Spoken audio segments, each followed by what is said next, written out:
The air in the Oval Office was thick with tension, a tension that seemed to seep into the very walls of this historic room. It was palpable, a suffocating presence that clung to the ornate furnishings and hung over the two men seated across from each other, their expressions mirroring the gravity of the moment. Donald Trump, the former president of the United States, a man who once held the power of the free world in his hands, now sat as a private citizen, stripped of the authority he once wielded. Across from him sat Volodymyr Zelensky, the president of Ukraine, a former comedian thrust onto the world stage by a brutal and unprovoked invasion. Their history was fraught with political intrigue and international scandal. The specter of Trump's first impeachment, stemming from his attempts to pressure Zelensky for dirt on his then political rival Joe Biden, loomed large. It was a scandal that had rocked the foundations of American democracy. The infamous perfect phone call, where Trump urged Zelensky to do us a favor by investigating the Bidens, echoed in the silence between them. It was a moment that had been dissected and debated endlessly. That call, a blatant attempt to leverage U.S. military aid for personal political gain, had shocked the world and led to Trump's first impeachment. The fallout from that scandal had been immense, leaving a lasting impact on both men's careers. Now, years later, the two men found themselves face to face once again, the weight of their shared history hanging heavily in the air. The world had changed dramatically since their last encounter. Political landscapes had shifted, alliances had been tested, and new crises had emerged. A global pandemic had swept the globe, upending life as we knew it. The COVID-19 crisis had brought nations to their knees, forcing leaders to make unprecedented decisions. And Russia, emboldened by years of Western appeasement, had launched a full-scale invasion of Ukraine, plunging Europe into its worst conflict since World War II. The stakes were higher than ever, and the world watched with bated breath as these two men navigated the treacherous waters of international diplomacy. The meeting had been billed as a chance for the two leaders to discuss vital U.S. support for Ukraine in its ongoing fight against Russian aggression. Expectations were high, and the stakes even higher, as the world watched closely. But from the outset, it was clear that this was no ordinary diplomatic encounter. The tension in the room was palpable, and the atmosphere was charged with an undercurrent of hostility. The air crackled with animosity, a sense of impending confrontation hanging over the proceedings. The ghosts of past betrayals hovered over every word, casting long shadows on the dialogue. The history between the two nations was fraught with complexities and mistrust. Sources inside the room described the scene as chaotic and unhinged. Voices were raised and tempers flared as the meeting quickly spiraled out of control. Trump, they said, was in rare form, his demeanor more combative than usual. His voice boomed as he berated Zelensky, his words sharp and accusatory. Accusing him of being ungrateful for the billions of dollars in military aid the U.S. had provided, Trump's frustration was evident. He reportedly slammed his fist on the table, the sound echoing through the room, demanding immediate action.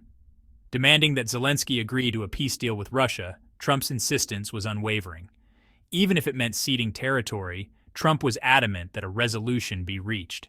It was Russia, not Ukraine, that had invaded. The aggression was clear, and the responsibility lay with the Kremlin. The courage of the Ukrainian people, their resilience in the face of adversity, was undeniable. Their determination to defend their homeland against Putin's aggression cannot be underestimated. Every citizen, soldier, and leader stood united in their resolve. Ukraine will not be bullied into surrendering its sovereignty. The spirit of the nation was unbreakable, and their fight for freedom continued with unwavering strength. Trump's demands grew more outrageous as the meeting went on. He seemed to be pushing boundaries, testing the limits of what could be asked in such a high-stakes situation. He reportedly suggested that Zelensky should simply give Putin what he wants and be done with it. This suggestion was met with shock and disbelief, as it undermined the very principles of sovereignty and self-determination. He dismissed the concerns of his own advisors, who desperately tried to steer the conversation back to a more productive course. Their attempts to inject reason and caution into the dialogue were brushed aside, leaving them visibly frustrated.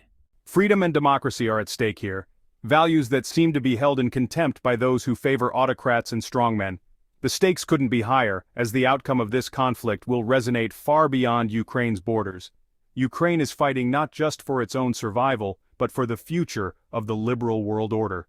The bravery and resilience of its people are a testament to their commitment to these ideals, even in the face of overwhelming odds. The meeting finally ended as abruptly as it had begun, without any agreement or resolution.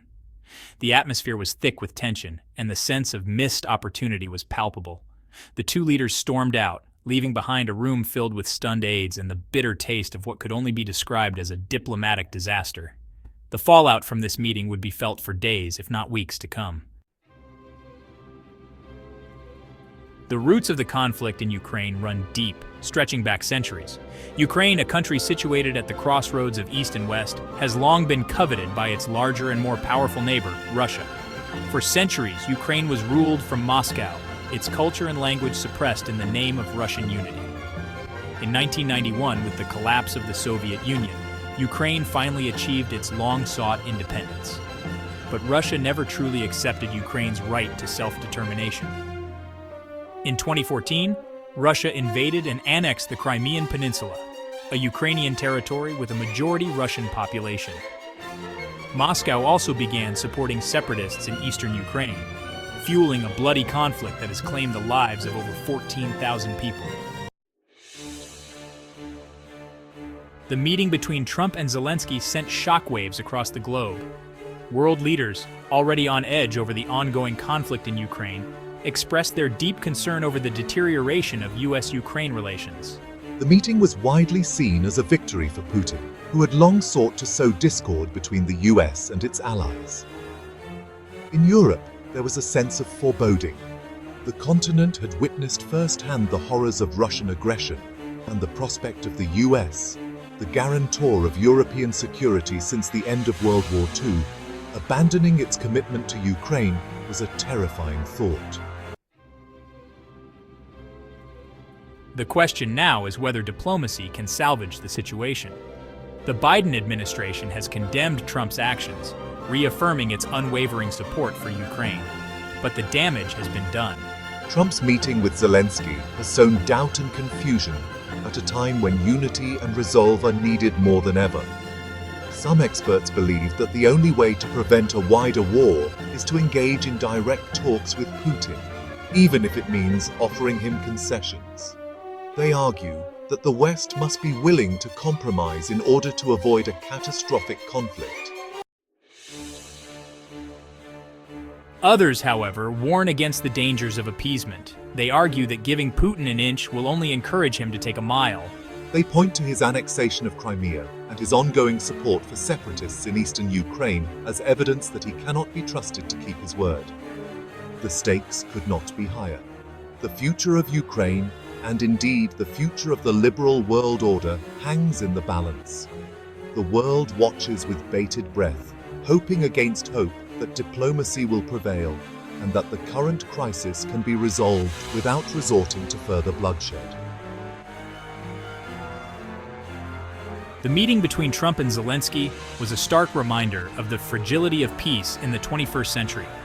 It was a wake-up call to the world that the forces of authoritarianism and aggression are on the march, and that they will exploit any weakness or division they can find. The world is now a more dangerous place, and the only way to counter the threats we face is to stand together, united in our commitment to freedom, democracy, and the rule of law. We must not allow ourselves to be divided by those who seek to undermine our values and our way of life.